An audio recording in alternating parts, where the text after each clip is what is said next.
Então sejam muito bem-vindos aqui para o canal da Full. Essa é mais uma série que a gente está querendo criar de consultoria para consultores ambientais. Essa vai ser o nosso primeiro episódio e a gente vai conversar um pouquinho com o Luiz Fernando. Ele vai fazer as perguntas, as dúvidas que ele tem em relação à consultoria, em relação ao trabalho nessa área. Eu sou o Leonardo Maziero. Fala pessoal, sou o Rodrigo Cagini. Como o Leonardo falou, hoje estamos aqui com a presença do Luiz Fernando.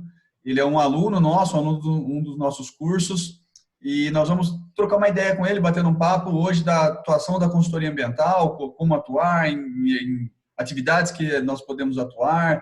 Ele vai tirar algumas dúvidas, né, que ele possa ter sobre a nossa atividade, sobre a nossa empresa. Então, vamos começar essa novo modelo, né, de vídeo, novo modelo de aula, para tentar levar um conteúdo de qualidade para vocês, tá certo? Bom, tudo bom, Fernando? Luiz, né? Desculpa. Luiz Fernando. Você é mais conhecido como Luiz. Fala um pouquinho, então, como é seu nome, aonde você trabalha, com que você trabalha e a sua formação para a gente.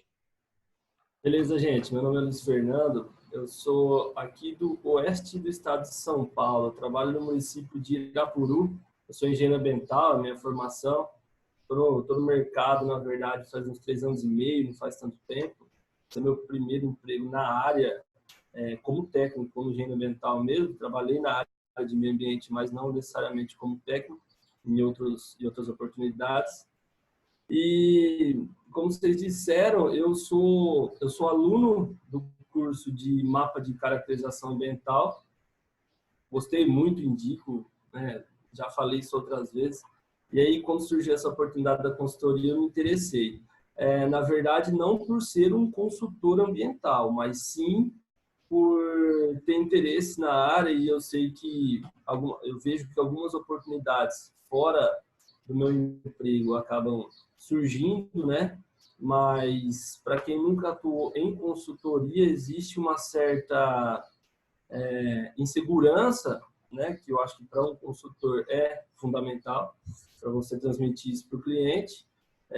E não é só aquela segurança técnica, eu diria, né? Aquela segurança de postura também, mas isso a gente só pega com o tempo. E também, por ter interesse em trabalhar com consultoria, as minhas dúvidas giram bastante em torno das oportunidades de mercado, né? Na verdade, até como tipo Só de interrompendo apresentação, um pouquinho, Luiz. Essa insegurança ela é muito comum. Na área de consultoria, a gente acaba encontrando, mesmo há 11 anos no mercado, sempre tem coisas novas. Depois a gente vai falar um pouquinho das áreas que a gente atua. Vamos ver, dependendo das suas perguntas, a gente vai mostrar alguns locais que a gente já trabalhou. E é muito comum aparecer coisas novas. E essa tem que ter ideia que o consultor ambiental tem que estar sempre aberto a novos trabalhos, às novas oportunidades. Tem que saber que o consultor ambiental ele tem que estar sempre procurando leis, principalmente licenças ambientais relacionadas ao tema que ele quer atuar. Então, ir atrás das condicionantes, das principais exigências, dependendo do tipo da área que ele vai atuar, ele vai ter que pesquisar mais legislações relacionadas àquele tema. E então a ideia é o quê? É sempre estar aberto a novas oportunidades. E não dá para fechar e falar assim, eu só vou atuar nessa área e ficar esperando o cliente vir ou as pessoas virem daquele local. O mais interessante até que eu e o Leonardo já conversamos antes, por partir de você por estar no órgão, né, dentro do município, dentro do órgão ambiental, do setor ambiental, e não na consultoria, já mostra um interesse muito grande desse aprimoramento. Porque a tecnologia, os conhecimentos, essa aprimoração, ela acaba demorando um pouco para caminhar ao longo de todo o setor. Então, com o setor cobrando essa maior qualidade dos trabalhos, essa maior precisão, né, dos mapas, de tudo que um consultor ambiental está te apresentando, você aumentando o seu nível, né, para falar assim, não, eu quero uma informação de maior qualidade, de maior riqueza, todo o setor acaba ganhando. Então, o valor do nosso trabalho vai aumentar simplesmente porque você consegue, você vai ter maiores ferramentas para cobrar desse consultor ambiental do material que ele está te apresentando. Então, já é um avanço enorme que nós vemos no setor como um todo. Não, com certeza, incluindo, aproveitando esse gancho, na verdade, eu iniciei o curso não para ser consultor, mas para aumentar, qualificar minhas competências enquanto profissional. Mas, sem dúvida, o curso me trouxe um pouco aumentou o meu crivo aí de senso crítico, digamos assim, para produtos que empresas terceiras traziam até a prefeitura, por exemplo. Então, eu vi que meu nível de exigência, tendo consciência daquilo que pode ser feito, daquilo que eu vi a partir do curso, meu nível de exigência aumentou sim, e eu acho que aí é reflexo dessa busca por uma melhora nas competências profissionais mesmo. Excelente. Esse é um dos nossos objetivos. A gente quer aumentar o nível, né? Para os trabalhos serem feitos com uma qualidade muito melhor e, consequentemente, o órgão ambiental aprovar com maior tranquilidade os trabalhos, né? E também, né, auxiliar nessa avaliação. Sim, sim. E queira ou não, a gente, dentro de uma Secretaria Municipal de Meio Ambiente, aqui o nosso trabalho está muito ligado a subsidiar a decisão dos gestores, né? Não tomo nenhuma decisão, obviamente, mas nosso trabalho é apontar os caminhos. E, com certeza, as competências que o curso me trouxe me ajudou a dar um up muito grande nos meus relatórios, nos meus laudos, aquilo para que eu pudesse apontar melhor possibilidades, consequências para tomar a decisão dos meus superiores. Então, sem dúvida, nesse sentido, eu ganhei muito, agregou bastante. Poxa, legal. Muito bom saber disso. Bacana. A nossa ideia principal é essa aí, o conhecimento libertar e dar essas novas oportunidades, enxergar novos caminhos, enxergar erros. Infelizmente, eu e o Leonardo estamos já há 11 anos no mercado e cansamos de ver problemas de consultorias que erraram, que falharam, o problema acabou indo para frente. Muitas vezes o órgão ambiental até aprovou, né, emitiu a licença e tudo mais, mas tinha que acabar percebendo o erro. Sem acabar percebendo o erro, mas lá na frente, em algum outro momento, o empreendimento todo acaba sofrendo atraso, sofrendo prejuízo financeiro para o cliente, enfim, porque alguém lá atrás errou, o órgão passou por cima, no momento menos oportuno, isso vem à tona e atrasa o processo como um todo. Então, nós termos esse ganho, né, essa previsibilidade de tudo é fantástico, é fantástico. Toda a consultoria ambiental com certeza ganha com o aumento, né, do nível dos trabalhos, do nível da exigência dos órgãos ambientais. É muito bom saber. E aí, se você quiser agora partir para os... Não sei se você terminou acho que sim, né? De se apresentar, falar a sua área de atuação. Aí, se você quiser já focar nas perguntas para a gente te ajudar, te auxiliar. Não, bora lá. Eu preparei umas perguntinhas aqui, né? Mais ligadas a essa questão das possibilidades de atuação profissional, possibilidade de mercado. Então, assim, eu dividi mais ou menos aqui em meio rural e meio urbano, porque como técnico de uma prefeitura, apesar da gente trabalhar em muitos projetos, em várias frentes, a gente está sempre... na maior parte do tempo a gente está ligado ao meio urbano, né? A gente trabalha muito na questão de gestão de resíduos, né? Plano municipal. Mas eu vou começar pelo meio rural aqui, ó. Que tipo de serviço no campo tem sido mais latente na captação de clientes para vocês? Só uma dúvida antes, que tipo de atividades que vocês têm incumbência no município de vocês, que vocês atuam? Só para a gente dar uma calibrada aqui. Dividindo mais ou menos nessa questão de urbano e rural, na questão urbana a gente trabalhou quase que full time aqui esse ano, por exemplo, com o gerenciamento do sistema de gerenciamento de resíduos sólidos. Então, a gente fez muito diagnóstico, levantou muito dados nesses últimos anos, inclusive a gente conseguiu ser contemplado por alguns recursos federais aí que a gente deve assinar convênio no final do ano. Mas isso para a área pública? Para a área pública, a responsabilidade da prefeitura? Ah, só área pública. Para a área pública. Então, a gente conseguiu, na verdade, um recurso do FDD, que é o Fundo dos Direitos Difusos, ligado ao Ministério da Justiça. Eles abriram um edital grande, contemplava vários eixos temáticos, dentre eles meio ambiente, e a gente colocou um projeto para a gestão de resíduos sólidos. Então, a gente conseguiu cerca de 1.300.000, que devem ser aportados aí no ano que vem, para equipamentos exclusivamente para a gestão de resíduos aqui no nosso município, que é um município bem pequeno, menos de 10.000 habitantes. Ah, legal, bacana.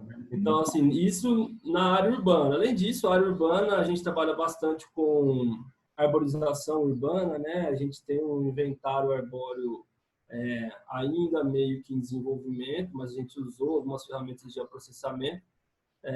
O inventário arbóreo das árvores do passeio são importantes para definir algumas políticas, para negociar alguns acordos com as empresas concessionárias de energia elétrica, né, que tem bastante interesse na urbana. E no meio rural a gente está com um projeto agora que a gente está bem embrionário mesmo, mas eu acredito bem médio e longo prazo. Eu acredito que a gente está no caminho certo, que é a gente está aproveitando a oportunidade que a legislação paulista, principalmente, dá de implantar SAFs, né, Sistema Agroflorestais, na recuperação de APPs para propriedades de pequeno porte, aquelas consideradas de agricultura familiar. Então, como o nosso município tem cerca de 600 propriedades e a maioria são de pequeno ou mini, né, pequeno porte ou mini, a nossa intenção é estabelecer uma política pública que fomente os produtores a adotarem as SAFs. Lógico, não vai ser para já, a gente também já está se preparando aí para quando o PRA estiver valendo, que aí a gente sabe que essa obrigatoriedade é que vai despertar o interesse no produtor. Por enquanto a gente está fazendo os levantamentos, reunindo uns grupos de produtores, e aí estou aplicando completamente o que eu aprendi no curso com vocês. Então, delimito a propriedade deles a partir do que foi declarado no CAR, delimito os corpos hídricos, as APPs, e aí vou colocando as APPs de acordo com o que a gente entende que eles aceitariam, né? E lógico, né, sempre traçando um paralelo com a obrigatoriedade que eles vão ter, que é proporcional ao tamanho da propriedade.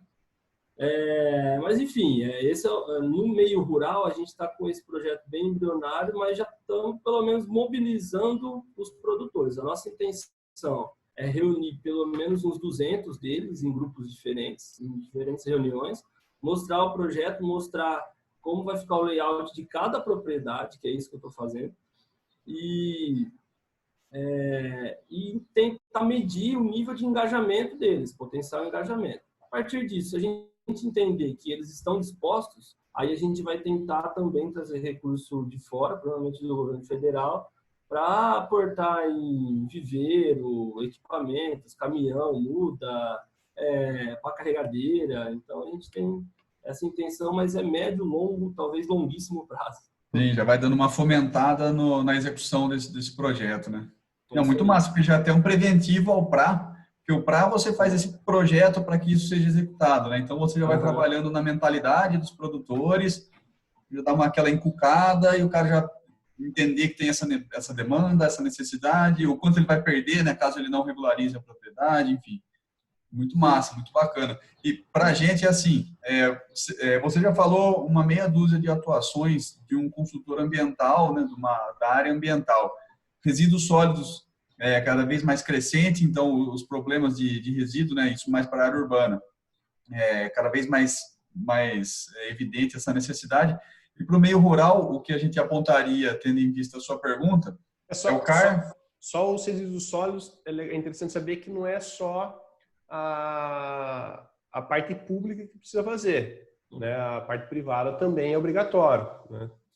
A política de resíduos sólidos é obrigatório todos os setores fazerem a sua parte. Todos os geradores, né? Todos os geradores, eles têm que realizar. Que também é um nicho importante de mercado, né? Que eu vejo que aqui, pelo menos, existe uma lacuna grande. Os empreendimentos, muito difícil ser exigido e muito difícil eles terem por proatividade, digamos assim, os planos de gerenciamento de resíduos sólidos, por mais impacto que causem, né? Então, Sim. pode ser um nicho também importante. Com certeza. E voltando lá para a área rural, então, nessa demanda por clientes e tudo, o que a gente mais enxerga como promissor hoje para propriedades assim, seria justamente terminar o CAR, para quem ainda não terminou, porque, por incrível que pareça, depois de muitos prazos e prorrogações, ainda tem bastante propriedade que não finalizou o seu cadastro.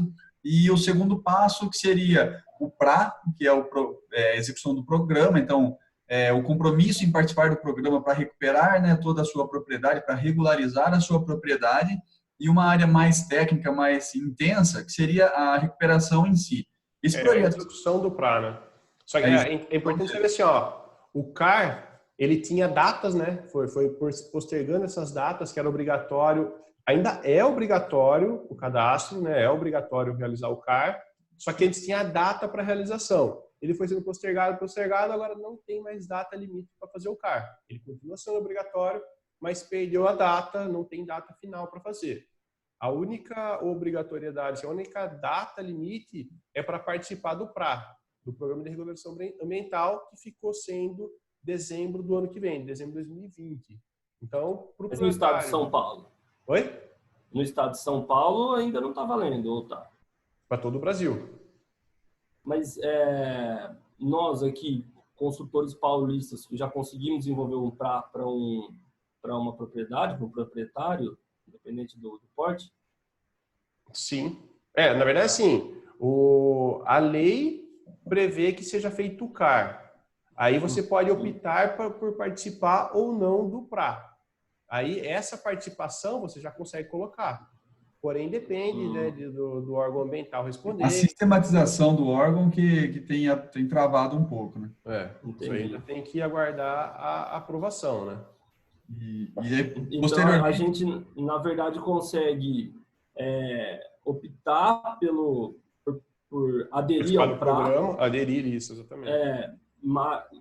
E consegue já desenvolver o plano para o produtor, digamos assim, para o proprietário, mas já consegue submeter isso à aprovação do órgão? Essa é a minha dúvida.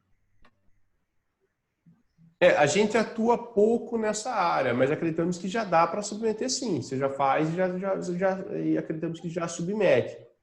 A nossa atuação principal é com grandes empreendimentos. O CAR a gente já fez, mas até agora ainda não desenvolvemos, não aplicamos o PRA para propriedades rurais em relação ao CAR. A gente faz algo muito parecido, né, que é para regularização ambiental, mas de grandes empreendimentos, né, que é muito parecido, tem que recuperar as áreas de preservação permanente, a propriedade tem que estar com a sua reserva legal regularizada, e nos empreendimentos que a gente atua, fazendo um paralelo, né, vamos citar aqui rodovia, por exemplo. Então, vai ter uma duplicação, vai ter as intervenções ali, e eles, teoricamente, é muito parecido porque o proprietário rural foi lá, desmatou uma área, ou não tem aquela área recuperada da APP ou da reserva legal, ele vai ter que fazer o plantio. No caso de grandes empreendimentos que a gente atua, duplicou, né? Na verdade, assim, vai ser realizada uma duplicação, vai ter um estudo ambiental, na grande maioria das vezes, e vai ter a intervenção naquele local. Então, a gente vai ter que fazer um relatório para a supressão da vegetação, para a intervenção em APP, vai ter relatórios de fauna, e depois de autorizado, eles vão ter que recuperar alguma área para compensar essas intervenções. Então, a parte de monitoramento do plantio, né, da restauração florestal, ela é muito parecida. A parte da recuperação dessas áreas também é muito parecida. Você identifica qual é o melhor método de recuperação, se vai ser plantio direto, se vai ser regeneração, se vai ser, dependendo da área, pode ser ali um consórcio entre árvores nativas e exóticas, dependendo do local. Se vai ser a união entre regeneração e plantio, ou se vai ser só plantio. Então, essa parte é muito parecida aqui no estado de São Paulo, é utilizada a SMA 32 de 2014. Basicamente, assim, o que a gente entende nesse entender do CAR. O CAR é um cadastro, beleza, então qualquer pessoa que tem uma propriedade rural, vai lá, ele se cadastra. O PRA, ele serve para apontar o que está errado na propriedade dele. Então, olha, eu não tenho recuperar o que está errado, né? Vou fazer essas atividades para recuperação. Honestamente, a gente não tem, como nós não trabalhamos exatamente com essa área, mas a gente acaba trabalhando em paralelo com algumas outras, você prepara esse documento, esse projeto, falando, olha, eu vou fazer essas e essas atividades para que a minha propriedade esteja atendendo aos requisitos da lei, que seria APP, reserva legal, etc. E é aqui que eu acho que vai entrar a atuação em massa de consultores ambientais da área ambiental para que essa área efetivamente seja recuperada.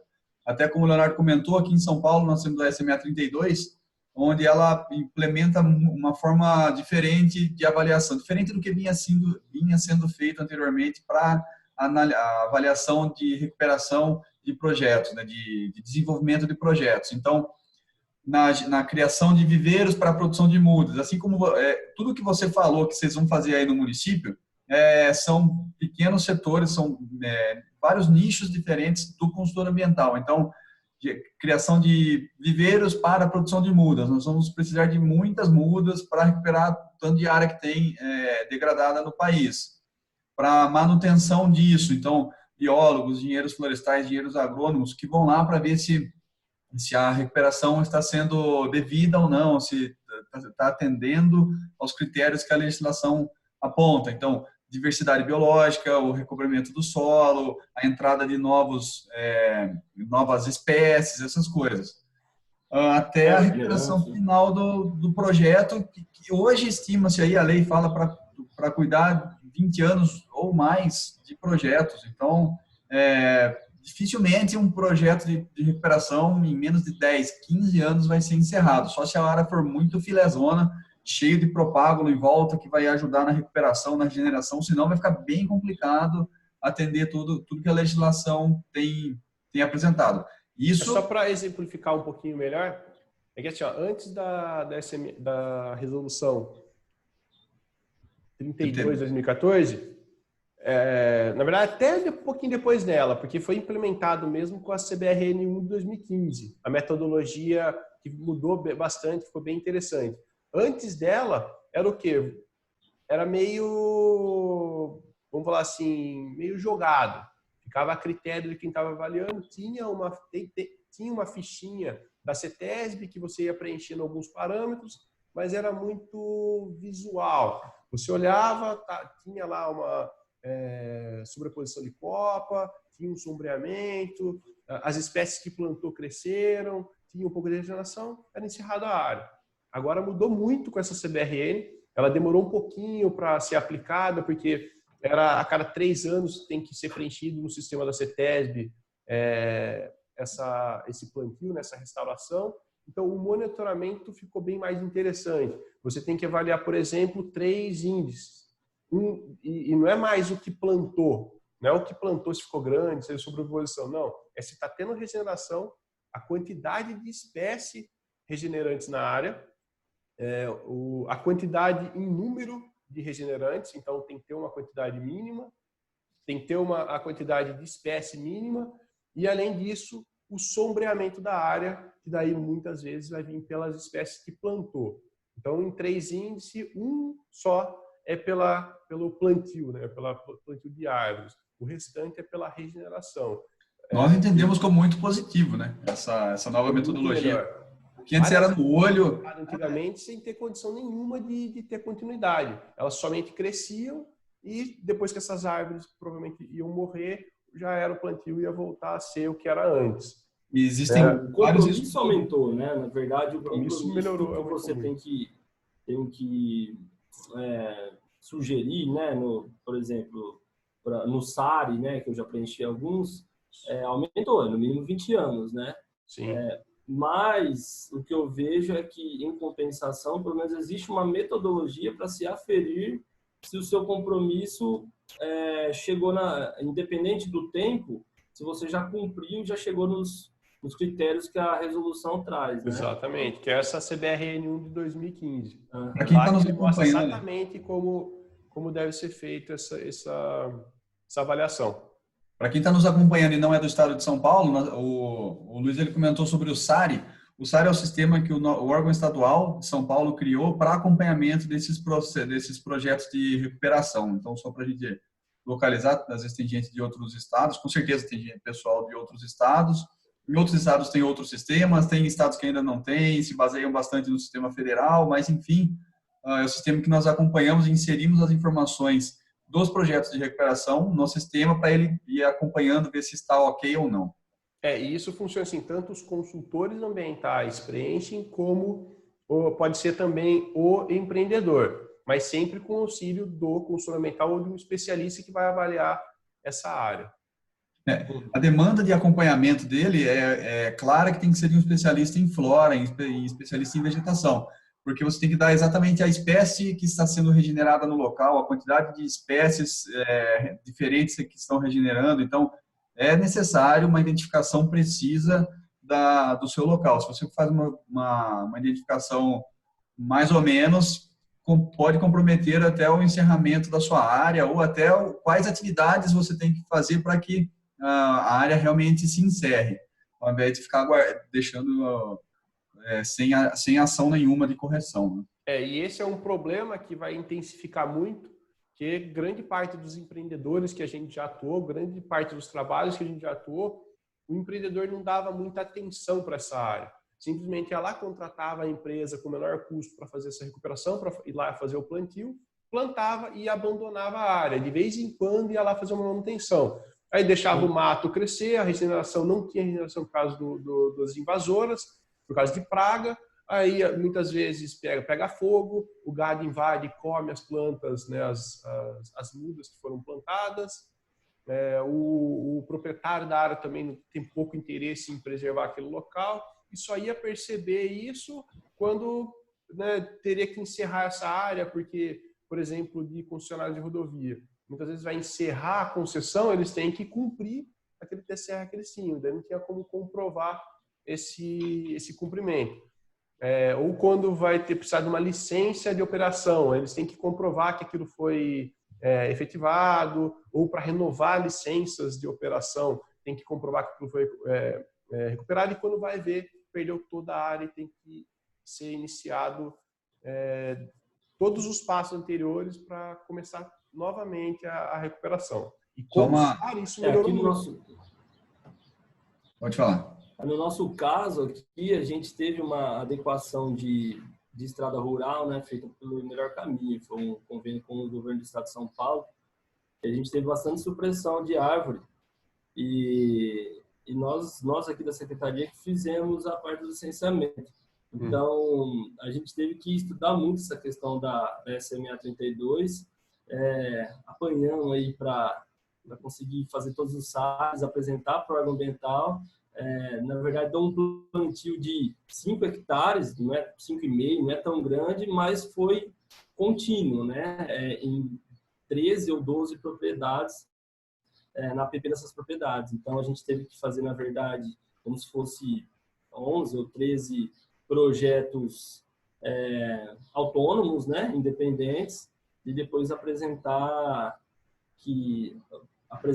a união desses projetos todos como um só, né? Como a prefeitura como compromissário para conseguir o TCRA disso. E aí também o desdobramento do que a resolução mudou.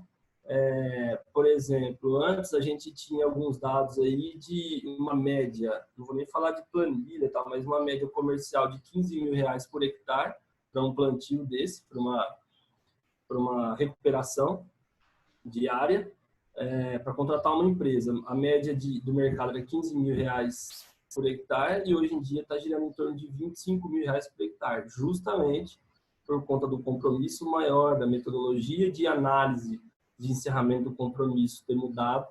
Então, a gente já enxerga uns desdobramentos nesse sentido, né?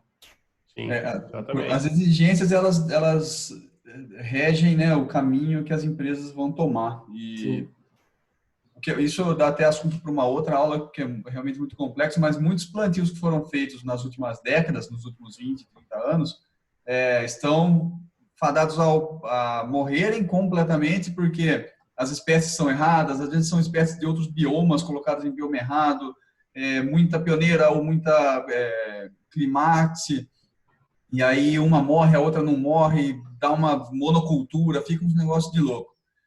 E E tudo falta aí manutenção, né? Praga. não dá manutenção direito, Formiga. braquiária, leucena vem, arrebenta com tudo, é uma doideira. Então, precisa realmente investir. A gente tem bastante caso aqui. Então, e essa é uma área que a gente enxerga como promissora a partir de agora, na verdade. Como foi em 2015, né, que saiu a CBRN, que foi a metodologia, que você tem que fazer a parcela, tem que ter todos os indicadores. Então, 2015, e como você tem que preencher 3 anos depois o SARI, né, o primeiro monitoramento da área, né? A primeira vez é quando você vai subir os dados no sistema do SARI para informar a área. Então, você tem que fazer o plantio ainda. Então, depois do plantio ou do método de recuperação da área, é só depois de 3 anos. Então, foi 2015, 16, 17, 18. Começou o ano passado a realmente a utilizar essa metodologia de monitoramento e os empreendedores estão entendendo que agora virou um problema bem mais sério do que antes, né? Porque muitas prefeituras e até mesmo órgãos estaduais encerravam o local sem ter a menor condição de sucesso. Então agora vai se tornar muito mais difícil o encerramento se a área não tiver com qualidade e recuperada, né? É isso aí. Caso não tenha mais nenhuma dúvida sobre essa atuação, né, no meio rural. Voltando aqui só para resumir, então, essa parte do meio rural. Voltando, a nossa atuação é mais para grandes empreendimentos, mas pelo que a gente enxerga como latente, é justamente o que? O CAR, né? Muitas propriedades ainda não fizeram, então é uma área bem interessante. E a partir do momento que o PRA realmente passar a ser efetivo, a adesão dele é até dezembro de 2020, se não mudar, né? A gente já viu sendo mudado várias vezes o CAR. A data, agora parece que tem uma data limite aí, que seria o ano que vem. E a partir do momento de efetivação dele, essa área de restauração, né? Vamos falar mais assim de plantio, produção de muda e a própria execução. E a parte de monitoramento, então é uma área bem promissora aí para o meio rural. Bacana, realmente. Vamos dar andamento aqui? Vamos lá.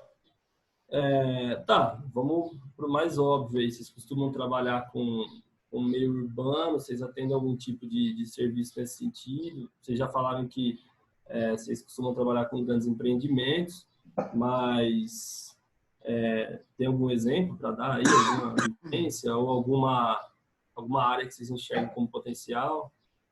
Bom, assim, só uma coisinha que acho que a gente acabou esquecendo, é assim, ó, do CAR e do PRA, qual que é a importância de fazer? A principal importância é a questão a crédito agrícola e a financiamento, né? Em tese, sem esses documentos, né? Sem esse cadastro, os proprietários está cada vez mais difícil de conseguir financiamento, crédito e tudo mais. Um exemplo é um projeto seus.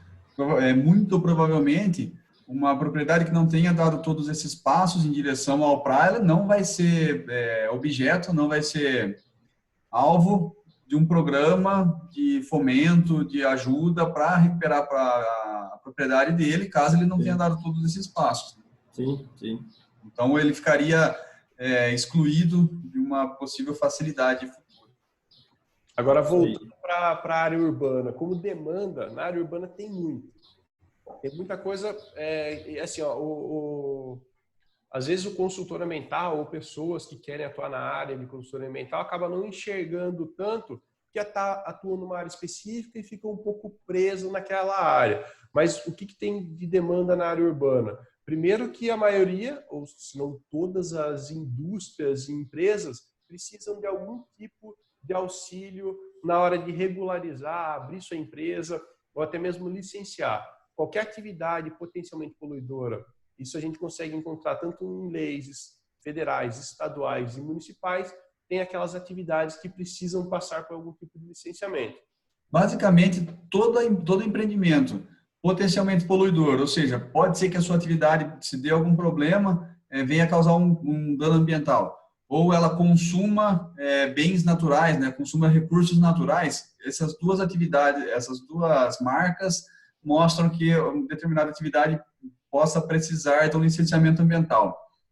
Partindo desse princípio, claro que tem vários estados e vários municípios que têm leis específicas que dispensam determinadas atividades ou que simplificam o licenciamento dessas atividades, mas o que a gente quer passar com esse raciocínio? Com certeza, você tem um vizinho muito próximo a uma indústria, uma empresa, uma agroindústria, seja lá o que for, que tem um licenciamento ambiental, ou seja, para ela operar, ela tem que ter uma LO, uma licença de operação. Esse nome também pode mudar, pode ser licença ambiental. Pode ser licença conjunta, uma licença ambiental, licença de operação. São vários os nomes, depende de município, de estado. Mas resumindo assim, alguém precisa permitir que ele trabalhe. Alguém precisa dar um papel falando, pode trabalhar dessa forma aqui. E além disso, quando você tem um processo de licenciamento, acontece o quê? Você tem diversas exigências condicionantes que o órgão vai te dar para falar, olha, você pode desde que você faça isso aqui. Então, seja lá uma agroindústria, ela produz um produto qualquer, ela vai ter uma exigência de mostrar que os fornecedores dela de grãos, por exemplo, tenham as suas propriedades com as APPs regularizadas. Então, vamos lá. Às vezes parece que não tem nada a ver com nada, mas uma usina de açúcar, ela vai ter que mostrar para a CETESB ou para o órgão ambiental de que os fornecedores de cana dela têm as APPs regularizadas. Estou vislumbrando aqui um exemplo hipotético que muito provavelmente seja verdade. Também vai precisar de que os fornecedores ela vai precisar, por exemplo, de outorga para captação de água. Deve ir uma água danada numa usina de açúcar, então a captação de água tem que ter outorga. Ela tem que mostrar essa outorga frequentemente, mostrando que está válida, o período que ela usou, o volume que ela tem autorização para captar do rio, do poço, seja lá de onde for. Ela vai ter que provar que os resíduos sólidos que ela gera estão indo para um aterro licenciado de acordo com a sua classe, resíduos perigosos têm os devidos tratamentos, que locais de, por exemplo, abastecimento de caminhão, de máquinas, são locais também licenciados com as baias e reservatórios para vazamento. Uma coisa vai puxando muito a outra, então a demanda é quase que, não vamos falar infinita, que seria demais, mas é muito grande. E em subnichos cada vez menores, você acha uma atuação de um consultor ambiental que auxilia, que ajuda e que possibilita determinada atividade. Um outro exemplo, isso para empresas um pouco maiores, para obter a licença de instalação para você implantar o empreendimento ou a licença de operação para você continuar operando esse empreendimento, você tem que desenvolver programas ambientais. Por exemplo, programa de resíduos sólidos, programas de recuperação de áreas de preservação permanente, programas de supervisão ambiental da operação. Programa de incômodo à vizinhança. Se fizer um barulho, você vai ter que ter um programa de incômodo. Então, são vários programas que, além de ter que ser desenvolvidos para você conseguir aquela licença, você vai ter que fazer a manutenção desses programas. Vai ter que realizar esses programas e comprovar para o órgão ambiental a execução deles. Então, isso tudo. Tem empresas que possuem equipe dentro, né, que daí o consultor ambiental pode estar lá dentro como analista ambiental, como o coordenador, um técnico ali dentro, um coordenador, enfim, pode executar dentro da empresa, mas a grande maioria, não sei se é a grande maioria, mas grande parte disso é terceirizado. A gente atua bastante para empresas, para tanto elaboração desses programas, como para execução e como para comprovação para o órgão ambiental. Então, uma das exigências, como o Cagini mencionou, é realizar esses relatórios comprovando para o órgão ambiental que você está executando. Na licença, uma das condicionantes vai falar, de 6 em 6 meses você tem que apresentar o relatório de execução dos programas, de 1 em 1 ano, aí vai variar. Ou para renovação, você vai ter que comprovar essas informações. Então, são todos documentos que você vai ter que ir gerando, arquivando, obtendo das empresas terceiras para poder comprovar e apresentar para o órgão ambiental. Um exemplo bacana até, antes Isso até tanto em área rural como área urbana, desculpa. um exemplo até antes do empreendimento já estar lá em execução, um exemplo, isso a gente ensina até no curso, dá para usar o que a gente ensina no curso para isso, que são as consultas. Então, vamos lá, eu quero fazer uma marcenaria, uma padaria, uma fundição, seja lá qual for a atividade. Primeiro, o consultor ambiental ele vai entrar fazendo um levantamento legal sobre quais os impedimentos, quais as facilidades, o que o órgão ambiental vai me exigir de determinada atividade em determinado local. E aí, a parte do QGIS, que que eu comentei, serve no mapeamento para a gente identificar realmente se eu tenho APP ou não, se eu vou poder fazer meu barracão ali ou não, Unidade fazer de uma área de tratamento. conservação, terra indígena, enfim, qualquer Exato. restrição. Eu vou ter que fazer uma área de captação de água, onde eu vou poder fazer meu tratamento de esgoto, a minha ET, onde eu posso fazer minha extração, meu tratamento de efluentes, enfim, tudo isso aí, cada pedacinho desse vai ter um consultor, pode ter um consultor, uma consultoria envolvida para subsidiar o empreendedor a falar, olha, o melhor caminho é por aqui, por ali você vai se complicar, vamos desviar o barracão para cá um pouco, para fugir da PP, ou para fugir da zona de amortecimento de uma unidade de conservação, enfim. O quanto antes um empreendedor buscar uma consultoria ambiental, é o ideal. Eu acho até que nós consultores, trabalharmos nisso, nessa prevenção, no preventivo, vai nos dar maior valor, mostrando para o empreendedor, olha, você não pode fazer isso, aqui vai te dar problema, o ideal é você caminhar por esse outro lado, a lei por aqui fica mais fácil de você atender do que por esse outro método, enfim, do que trabalhar para depois ficar apagando incêndio e corrigindo o problema dos outros, né? Um outro empreendimento que é legal, né, potencial aí, e na verdade já existe, são empreendimentos habitacionais, né, loteamentos residenciais, prédios, empreendimentos que cruzam a área urbana, todos eles, dependendo do porte, ele vai ter que passar por um licenciamento. No mínimo, a autorização ambiental vai precisar. Então, a autorização ambiental, que a gente chama de autorização, seria o quê? Levantar a vegetação, levantar a APP, levantar as restrições ambientais da área. É necessário um consultor ambiental, né? Vamos chamar de especialista aí na área. Então, todas essas áreas é possível de atuar como consultor ambiental. É que muitos não chamam de consultor, chamam de analista, né? É um nome que que é mais conhecido, o consultor ambiental. Inclusive, o déficit urbano brasileiro, ainda doméstico, é enorme. Se não me engano, era coisa de 8 milhões de residências, 7 milhões. Não lembro alguns estudos que nós já vimos. E quando você vai fazer um loteamento ou várias torres de prédio, um condomínio de prédios, de apartamentos, todas essas atividades elas precisam de licenciamento. Então, é uma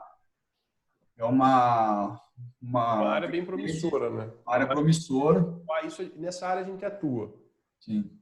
E assim, ainda está um pouco incipiente, vamos falar assim, poderia ser bem melhor, que é o que? Na atuação antes de desenvolver o projeto. Então, o ideal é fazer o mapeamento da área, identificar quais os locais que pode ter a construção em si, onde pode ter áreas verdes para o loteamento, e onde não pode fazer nada, para depois montar o projeto. Essa é uma área ainda que poderia melhorar bastante no Brasil.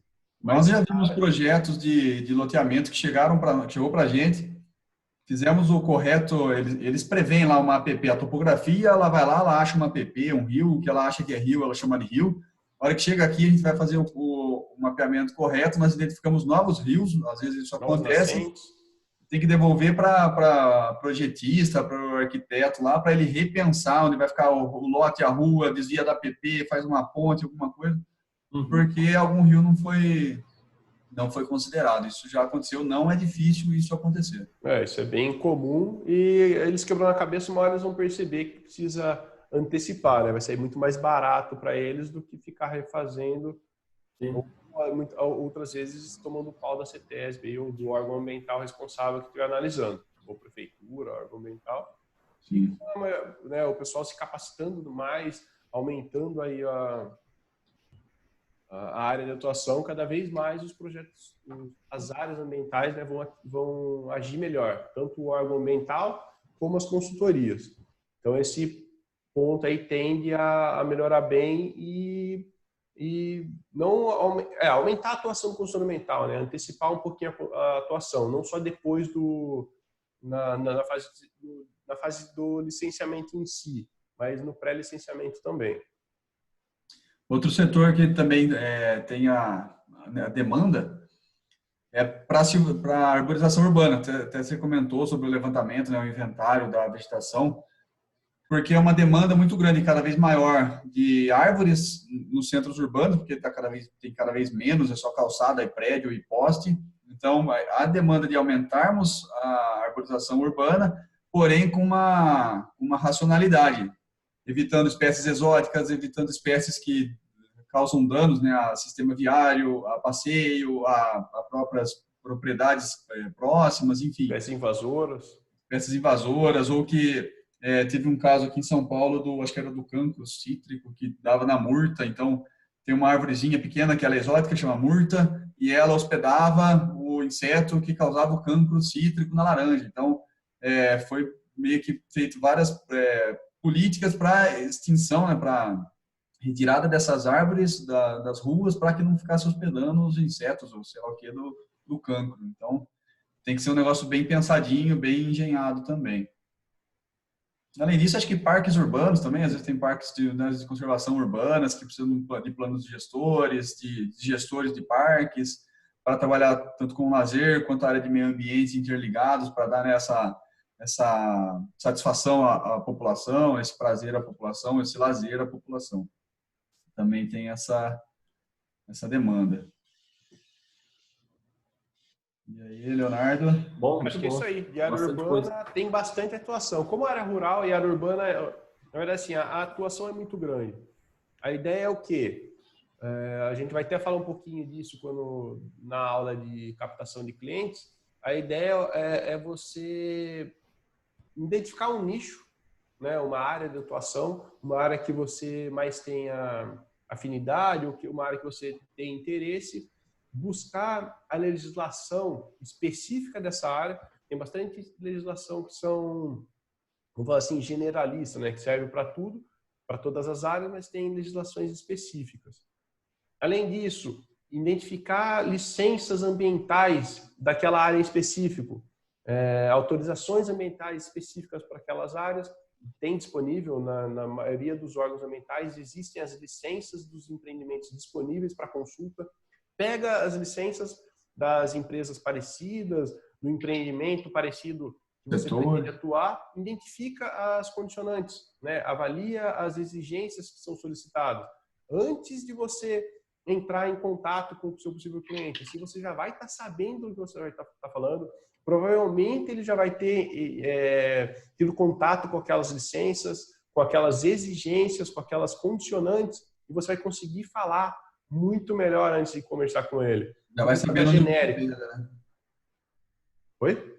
Já vai sabendo onde o bicho pega. Isso, sabe exatamente. Então você vai falar assim, possivelmente você vai ter problema com aquela condicionante, você vai precisar fazer um determinado programa, você já vai falar o nome daquele programa, você já vai falar o que ele precisa fazer para conseguir determinada licença posterior. Por exemplo, existe a licença prévia, né? Não sei se todo mundo tem contato com as licenças, com os tipos de licenças. Existem, lógico, a gente já falou no começo, dependendo do município, dependendo do estado, e dependendo da área de atuação, muda um pouquinho os nomes. Por isso que você tem que ter contato, pesquisar um pouquinho antes, ver os nomes corretos, né? As exigências mais corriqueiras para determinada área, que você vai conseguir chegar com uma postura muito melhor, com uma linguagem muito melhor com o seu cliente. A gente tem falado bastante aqui, mas, Luiz, se você quiser fazer uma pergunta aí, botar algum assunto no meio, interromper a gente, fica à vontade. Fala muito mesmo. Não, tô aproveitando aqui, pô. Tô anotando e tal, mas eu, particularmente, que não trabalho como consultor ambiental, então, assim, essas dicasinhas que parecem ser meio óbvias, às vezes, mas são bem válidas, são bem ricas. como, por exemplo, procurar um acervo de licenças para determinado empreendimento antes de conversar com o cliente que concorda. Às vezes ele já conversou com uma ou outra pessoa, às vezes ele já se esbarrou em outros problemas, então ele está meio orientado, então a gente tem que saber onde pisa, né? Às vezes ele é dono de outro estabelecimento, às vezes ele já tem outros empreendimentos naquela área, então ele já vai ter algum tipo de noção. E até ele já deve ter esbarrado num problema grande por conta daquela exigência. Se você antecipar o problema para ele, falar, se você não fizer tal coisa, ou se você fizer tal coisa, você vai ter determinado problema. E se ele já tiver tido aquele problema, ele já vai identificar você como um cara, um especialista, um cara que tem uma autoridade naquele assunto. Além disso, para você identificar os clientes, também o que a gente recomenda, começa pela sua região, começa pelo seu município. Aí você consegue, por exemplo, identificou uma área de atuação. Quero atuar, por exemplo, com área rural ou algum tipo de indústria. Vamos falar que é algum tipo de indústria, algum tipo de empresa. Você já procura as empresas próximas a você e identifica o responsável pela área ambiental ou o responsável para a área de contratos. Isso pesquisando. Você vai pesquisar no site da empresa, você vai pesquisar, por exemplo, no LinkedIn. E aí você vai conseguir o nome dessas pessoas. Quando você ligar, você já pede para falar diretamente com essas pessoas. Vamos falar que é fácil? Não. Só que você tem que entrar em contato. Não vai ser uma, não vai ser duas. Mas normalmente você consegue na terceira, quarta vez conversar com essa pessoa, marcar uma reunião com essa pessoa e falando com mais propriedade, você vai ter muito mais chance de fechar um contrato e um negócio. Entendi. Assim, linkando um pouco nessa questão de tentar focar tal, eu sei que a gente está falando muito de uma maneira genérica, não trouxe nenhum assunto específico, mas vocês recomendariam, assim, de cara, supetão, alguma formação, não sei, alguma coisa que direcionasse para alguma demanda que vocês veem como importante, como potencial? Acho que eu posso falar uma coisa assim, ó. Primeiro, o Leonardo comentou assim, o que a pessoa, né, o que você gosta de fazer. Então, eu gosto demais de árvore, de planta, de mexer, de saber qual é, me faz bem saber que árvore que é. Esse já é um indicativo da onde você poderia direcionar mais os seus conhecimentos. Mas antes até da formação, porque o que acontece? A gente depara com profissionais de todas as áreas, de todas as formações, é muito variado. Então, se o cara é geógrafo, ou se ele é gestor ambiental, ou engenheiro florestal, ele consegue, de certa forma, caminhar por todas as atividades que ele quiser. E daí ele vai se especializando em alguma determinada. É lógico, não dá para falar que o geógrafo que nunca viu uma árvore na vida vai tirar uma ART de identificação, de um laudo de inventário florestal. As atribuições têm que ser guardadas, a gente tem que saber, eu quero trabalhar com laudo de vegetação, então eu vou ter que ser um biólogo, um engenheiro florestal, até agrônomo, dependendo da sua formação, da sua aptidão profissional. Mas, assim, o que a gente indica para que o cara realmente esteja na área definiu mais ou menos o rumo da onde ele gosta, do que ele gosta, vai trabalhar. Vai trabalhar de algum jeito.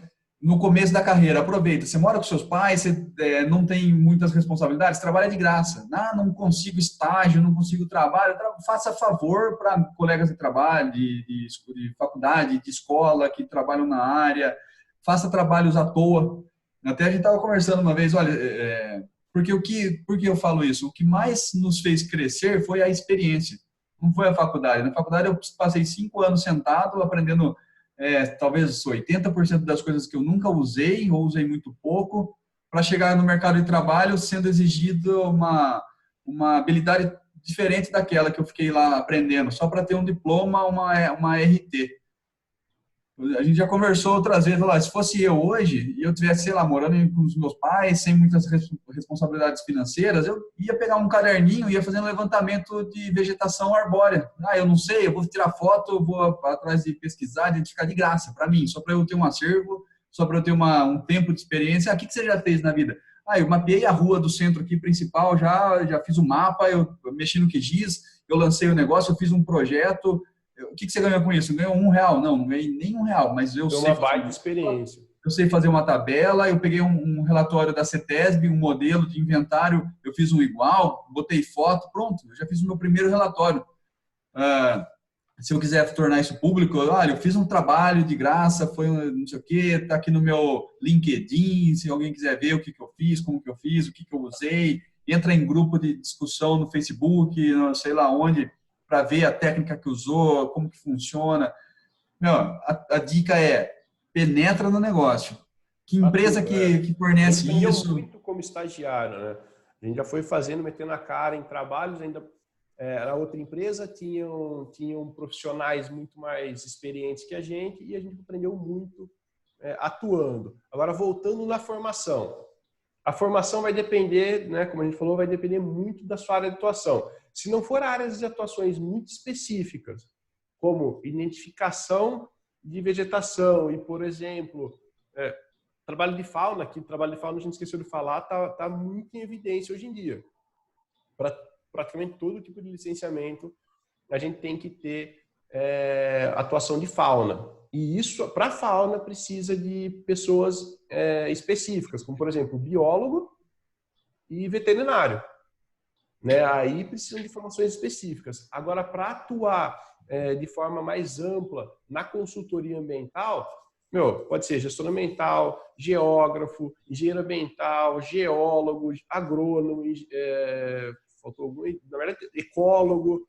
Então, é bem amplo. Qualquer área de atuação, qualquer formação, na verdade, na parte ambiental, você pode atuar com isso.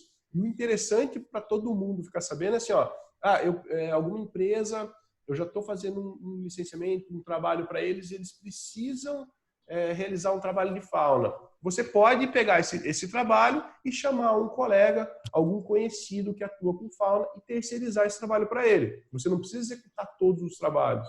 Isso acontece muito na consultoria, né? De parcerias serem firmadas. Eu entendo de vegetação, mas eu preciso de um cara de fauna também. E fauna ainda é um negócio mais amplo ainda, porque eles dividem mastofauna, herpetofauna, ictiofauna. Cada um é um especialista numa área, né? E então você acaba fazendo parte de equipes e trabalhando em projetos maiores com outras pessoas. E até mesmo, por exemplo, assim, você você aprendeu a fazer mapas, você sabe fazer mapas, você conseguiu fechar um trabalho. Eu vou fazer só mapa? Não, você não precisa fazer só o mapa. Você vai pegar só o mapa, né? Porque, na verdade, o mapa é a base de todos os relatórios, praticamente.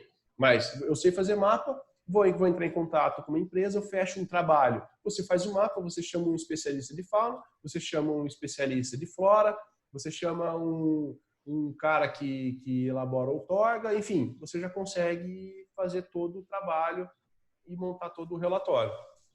Essa é a ideia. Você não precisa ser especialista em todas as áreas. E, na verdade, você não precisa ser especialista numa área em específico. Desde que você tenha... Desde que você não se bloqueie em pesquisar informações, em correr atrás de como montar um relatório, você pode fazer praticamente tudo, desde que você chame as outras pessoas para fazer a parte específica. Então, qual formação? Não tem uma formação específica. A ideia é o quê? Se você for pensar, alguns anos atrás, qual que era a profissão, qual era a formação que estava em evidência, que estava na moda? Engenheiro civil. Por conta das infraestruturas que estavam muito crescente no Brasil, por conta da Copa, por conta de vários outros fatores. Agora, engenheiro civil, teoricamente, tem um monte de gente e está muito concorrido. Então, a nossa orientação nunca foque por uma que está em evidência. O que está em evidência agora, na nossa área, é o que? É fauna. Então, pessoas que atuam com fauna agora, especialistas em fauna silvestre, está muito em evidência. Só que se você for pensar, eu vou atuar em fauna, porque agora está tendo dinheiro, porque está tendo muito trabalho, pode ser que daqui a pouco encha de profissional no mercado, caia um pouco a demanda e sobre o profissional. Então, e é perigoso também a gente ficar confiando em políticas, em leis, porque o ano passado, 2018, nós tínhamos um contrato com um determinado cliente, saiu uma resolução nova aqui no estado de São Paulo, que simplesmente o nosso contrato desfez, sumiu, porque o objeto do nosso trabalho não era mais necessário por causa de uma determinada lei que saiu do estado de São Paulo e a gente acabou perdendo um contrato, um um ótimo contrato, né, Leonardo?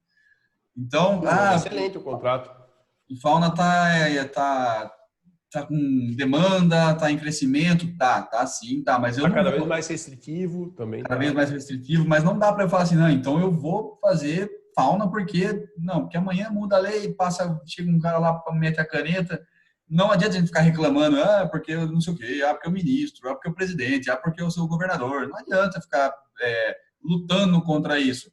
Podemos nos posicionar, podemos ter a nossa opinião, mas não adianta chorar, mudou a lei, agora né? Então, não. por isso que a ideia Se prepare para o pior. No começo, a gente indica que você escolha um nicho para poder se atualizar, aprender as legislações pertinentes. Para estar atuante. Aprender os trabalhos, o que é exigido, como fazer tal determinada coisa. E depois disso, vai expandindo. Né? A ideia é nunca focar em um determinado nicho, né? Ainda mais um nicho pequeno. A ideia é sempre você ir expandindo e abrindo os seus horizontes. Vocês já participaram, já fizeram, já executaram algum tipo de plano municipal? Gerenciamento de resíduos ou saneamento? Municipal, não. Eu nunca participei. Na empresa que a gente atuava, tinha uma equipe que já fez. Já fizeram, a gente viu, assim, mas nunca atuei atuando. Nós, né? Nunca atuamos focado nisso, né? Nunca... Eu ia perguntar sobre precificação disso, mas também então vai ficar meio vago, né? Precificação do apoio ou do plano? Não, da elaboração do plano. Precificação, nós já fizemos uma aula, não sei se você chegou a participar. Não. Então, eu recomendo que você participe dessa aula, porque lá nós ensinamos, porque assim, lá a gente ensinou a fazer a precificação para praticamente tudo. Aquela planilha que a gente disponibilizou lá, a gente usa em todos os nossos trabalhos. 100% do nosso trabalho, a gente utiliza aquela planilha e aquela metodologia para dar preço. Porque assim, na área ambiental, assim como em várias outras áreas, mas na área ambiental é difícil você falar assim, olha, um projeto de plantio custa R$2.000. É difícil e assim, fica muito perdido. Para mim custa 2, mas para o cara lá custa 3, mas o outro custa 1.500. E outra, vai depender da área, da localização, da distância, da sua hora, quanto custa a sua hora, da sua expertise. Porque assim, o que a gente coloca quanto é a sua hora? Beleza, minha hora é X. Só que você consegue fazer num tempo bem menor, você vai ganhar o trabalho. E aí só a hora pode ser maior. Porque o tempo que você faz é muito menor. Agora, se sua hora for muito cara e você demora muito tempo para fazer, dificilmente vai conseguir. E lá a gente ensina você a calcular, já tem todas as fórmulas lá, simplesmente ir colocando os valores e os tempos. Claro que para colocar o tempo, você tem que ter uma noção de quanto tempo demora. Aí a ideia é o quê? É encontrar profissionais que já atuam naquela área, tentar conversar para ver o tempo que demora. E se você não tem esses profissionais, a gente até conversou outro dia. Como que você vai saber quanto tempo você demora? Se for, por exemplo, vegetação, né, um exemplo de vegetação, você vai ali na esquina e vê quanto tempo você demora para levantar 20 árvores, ou tantos metros quadrados. Se for, por exemplo, um mapa, quanto tempo demora para fazer um mapa? Pega uma área e faz um mapa. Vai lá e faz um mapa. Quanto tempo você demorou? Foi isso que você demorou. Aí você sabe quanto tempo você vai demorar para fazer um mapa. Quanto tempo você vai demorar para fazer um relatório? Faz um relatório. Você vai ter um baita aprendizado fazendo isso. Você vai saber quanto tempo demora para fazer. Então, essa aula que nós demos, que está lá de graça, a gente não sabe ainda quanto tempo vai ficar. Então, quem estiver assistindo, pode ser que a época que estiver assistindo já não esteja mais disponível. Mas foi gratuita, está lá online, é só entrar no nosso canal e assistir, tá a planilha que a gente utiliza. É a planilha que a gente utiliza, assim, a gente desenvolveu, melhorou um pouco. Mas é uma planilha muito parecida com o que a gente usava para dar os preços na antiga empresa que a gente trabalhava. A gente aprimorou ela, deu uma melhorada, inserindo mais informações. Dá para calcular também se você tiver funcionário, se você tiver... custo real, né, do salário do funcionário. Oi? Custo real do salário do funcionário. Custo real, né? Porque é R$1.500, R$2.000. Porque o custo não é aquilo lá que está no Lerite.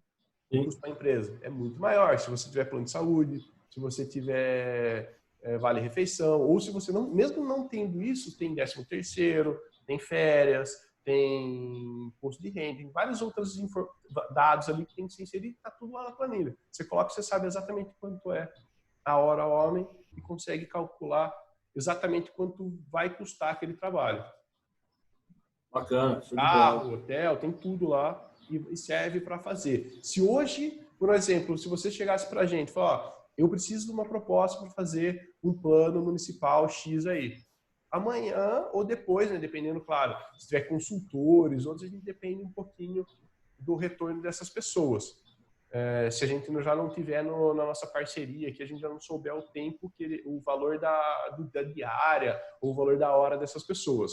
Agora, se for uma coisa que a nossa equipe já atenda, amanhã ou hoje mesmo a gente já consegue passar o preço dependendo da nossa demanda interna, né? Se não tiver mais nada, se você chegar hoje, a gente entrega em questão de meia hora, uma hora, a proposta para você. Só utilizando as informações que a gente passou nessa aula. Bacana, bacana. Para dar andamento aqui, gente, queria falar um pouco de drones. Vocês fizeram aula também, eu acho, sobre isso. Já fizemos, mas não tem problema. Durante o curso, vocês falam que usam bastante o drone justamente para aferir as áreas em que vocês estão trabalhando. Eventualmente, acho que no curso, se eu não estou enganado, vocês usaram uma área de loteamento, né?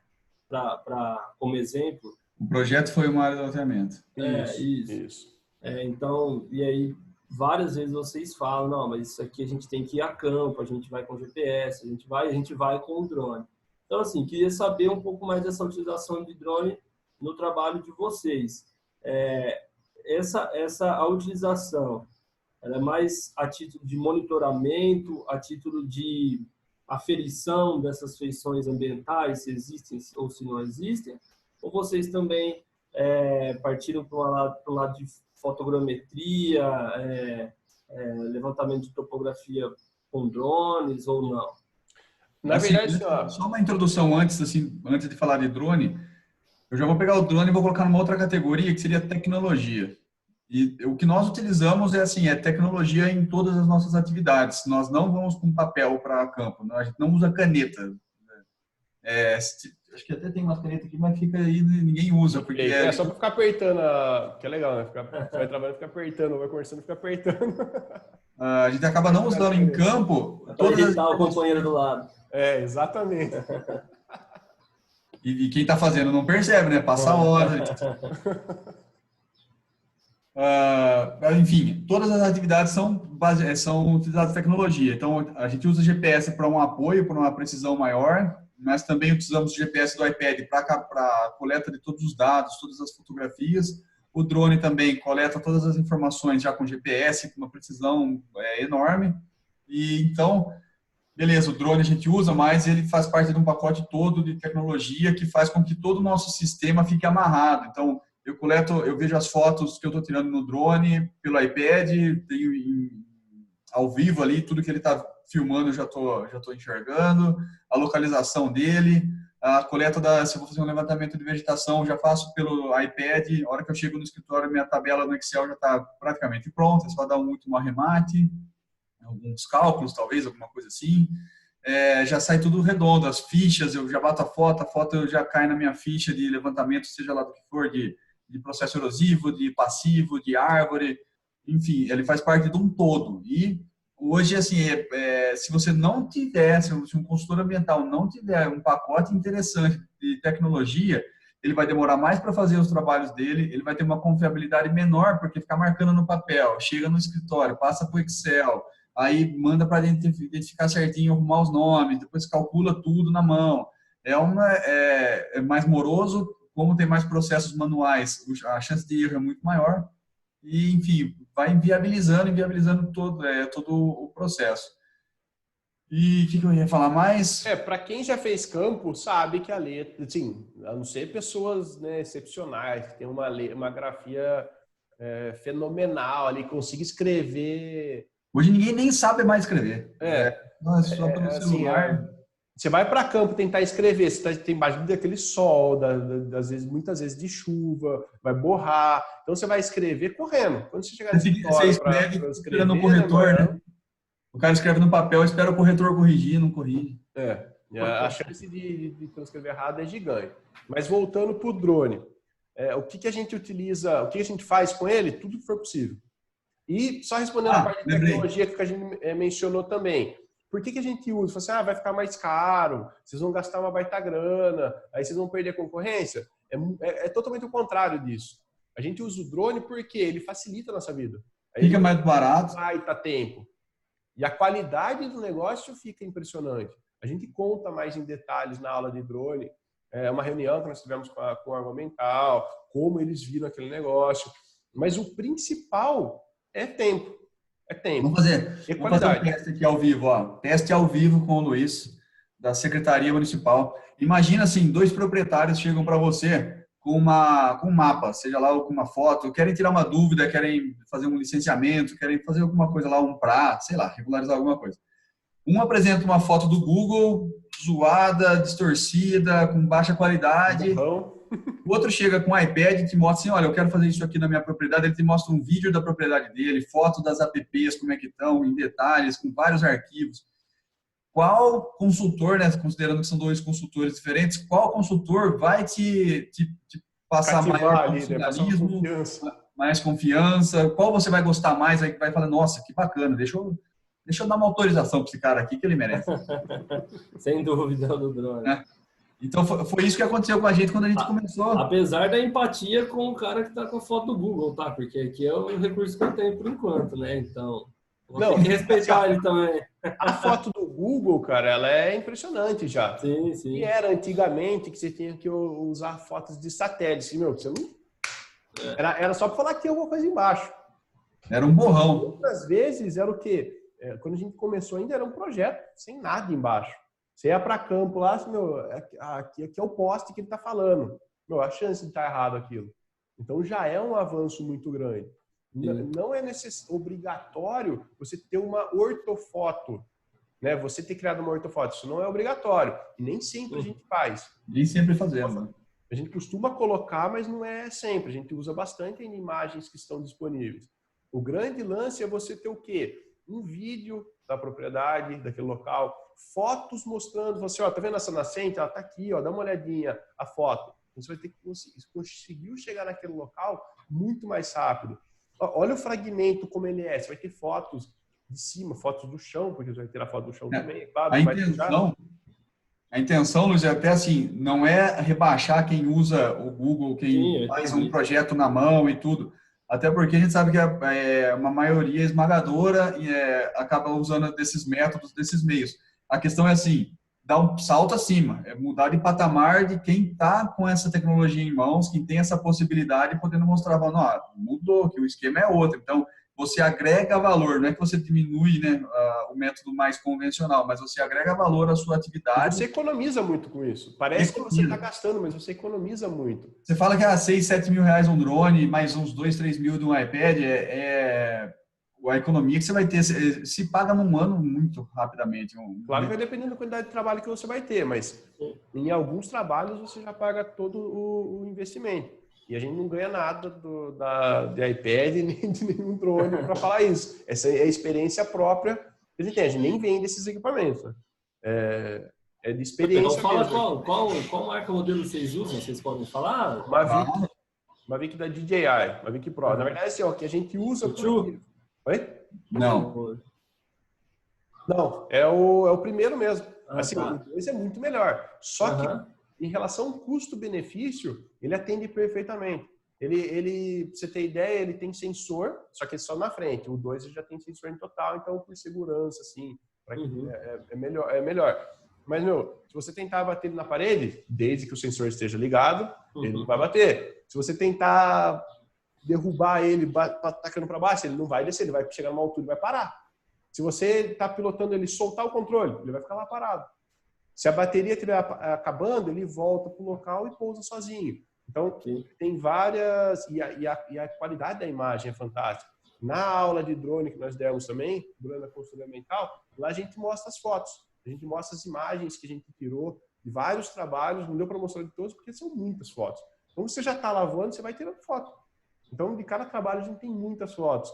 Até foi um comentário que nós fizemos, teve uma pessoa que comentou, a gente estava divulgando essas aulas, informando, teve uma pessoa ainda falou assim, só que eu vou vender uma foto para o cliente, fala que é R$300, o cliente chora. Só que, a gente não vende foto. Não é essa a atuação do consultor ambiental. Isso aí é de fotógrafo. Sei lá, de design, sei lá o que é a pessoa. A gente vende a consultoria. A foto tá ali, é do cliente. A gente vai usar a foto, tá aqui, ó, todas as fotos para você. Só que tá dentro de um pacote que é o quê? É o trabalho que a gente foi fazer. E isso, voltando, economiza um baita tempo. E o nosso nome, o nome da consultoria, quando chega para o argumental, ele vai ver no relatório, em vez de ver aquelas fotos de chão, que você tira a foto que você vê um galho, você vê um pasto ali, só que você não sabe onde está a foto direito. Dá para dimensionar, né? Diferente de você tirar uma foto de cima, onde você consegue ver toda a propriedade, você consegue ver toda a vegetação, você consegue ver o curso d'água em detalhes, você consegue dar zoom na foto com uma qualidade impressionante. Né? Então, é outro patamar. E isso você ganha nome também junto ao órgão ambiental. Você já é tratado de uma forma diferente. Quando você liga, às vezes, tirando uma dúvida, conversando, o pessoal, não, que legal, aquelas fotos. E, já é outro tratamento, é uma outra conversa. Você passa mais autoridade, você passa mais segurança nas informações. Credibilidade, né? E credibilidade. Então, as informações do seu relatório, por ter tudo isso, é uma garantia muito maior. E quanto à nossa utilização, a gente utiliza para tudo. Fui para campo, levanta ele. Levanta porque é óbvio que, né, guardadas as devidas proporções, vou tirar foto de uma árvore, eu não vou levantar o drone para pegar foto de uma árvore, mas... Mas dá também, porque é rapidinho, ainda mais uma VIC, porque ele cabe... Deixa eu pegar ele aqui para vocês verem. A gente mostrou na aula. É muito fácil, você arranca ele da sacola, desdobra, voa ele rapidinho, ele está no ar, tirou as fotos, fez o vídeo, desce de novo, então não custa o ganho que nós temos com a qualidade das fotos do material, não custa nada perto do tempo que eu vou levar para armar, desarmar e subir ele. Então, usamos para tudo, a gente faz essa é a sacola dele. Aqui está tudo, tem as 3 baterias, o drone, se quiser colocar carregador, hélice, reserva, tá tudo aqui dentro. Aí você abre ele aqui, ó, o controle tá aqui dentro. Então, nós fazemos foto aérea, então a ortofoto, a gente faz a ortofoto, então várias fotos, a gente processa as fotos, foi uma foto grande, fazemos apenas filmagens diárias para acompanhamento, fotos individuais para monitoramento, ele guardadinho, dobradinho. E ele abre, então isso que é bom dele, ó, você simplesmente monta ele, o tempo de manuseio dele é ridículo, é ínfimo. Então, para subir ele, você sobe, pronto, tá pronto para ligar. Você pega o controle, de um minuto ele tá voando. E a estabilidade que fazem... Oi? Que vocês geram uns ortomosaicos aí, né? Processam as fotos, fazem um mosaico, fazem ortofoto. Vocês usam software de processamento? Vocês processam em nuvem? Sim, o que a gente utiliza é o Pix4D e o PhotoScan. Mas tem a gente precisa testar ainda que tem software gratuito. Esses são caros para utilizar. Tem as versões testes, aí dá para fazer perfeito.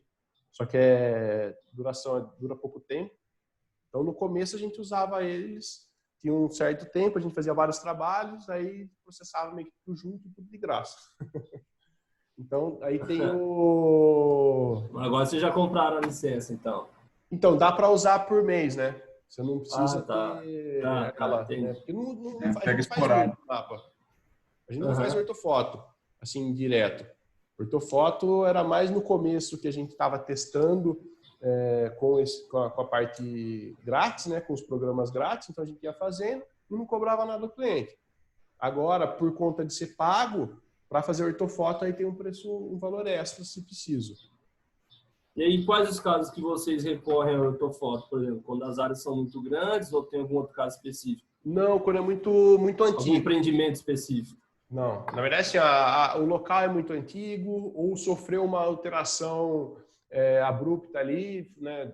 Teve um impacto muito grande. É uma curva, assim, se a gente precisa de uma foto, então, precisamos de uma foto aqui para comprovar que tal pessoa causou algum problema ou não foi tal pessoa que causou algum determinado problema.